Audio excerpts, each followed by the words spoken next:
Hello, வாங்க இன்றைக்கி இடியாப்பம் எப்படி தாளிக்கிறதுன்னு பார்க்கலாம். இதுக்கு நான் வந்து ஃப்ரெஷ்ஷாக பண்ணியிருக்கேன். நீங்கள் வந்து லெஃப்ட் ஓவர் இருந்தால் கூட நீங்கள் இது பண்ணிக்கலாம். இடியாப்ப ரெசிபி என்ன சொல்லுங்கள், நான் போடுறேன். நல்லா ஆற விட்டுட்டு இது பண்ணால் நல்லாயிருக்கும். நைட்டு நம்ம ஊற்றிட்டு இது பண்ணோன்னா ஆற வச்சுட்டோம், சூப்பராக இருக்கும். இப்போ தாளிக்கலாம். எண்ணெய் விட்டு நல்லெண்ணெய் ஊற்றிக்கலாம்.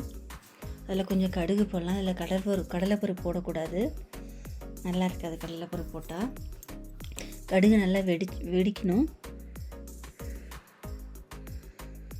இப்போ வரமிளகாய் தேவையான காரத்துக்கு வரமிளகாய் மட்டும்தான்.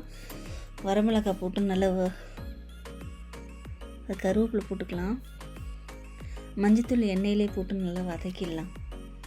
அப்புறம் இடியாப்பம் போட்டு ப்ரூவ் பண்ணோன்னா ஒன்றோடு ஒரு மாதிரி கட்டி ஆயிரும். இப்போ இதில் போட்டுடலாம். போட்டு நல்லா மிக்ஸ் பண்ணிக்கலாம். இடியாப்பத்தை போட்டு நல்லா மிக்ஸ் பண்ணிக்கலாம். சால்ட்டு வேணால் போட்டுக்கலாம். சால்ட்டு கரெக்டாக இருக்கும். எனக்கு கரெக்டாக இருந்துச்சு சால்ட்டு. சூப்பராக பாருங்கள், ரெடி ஆயிடுச்சு. நல்லா கிளறிட்டே இருக்கணும்.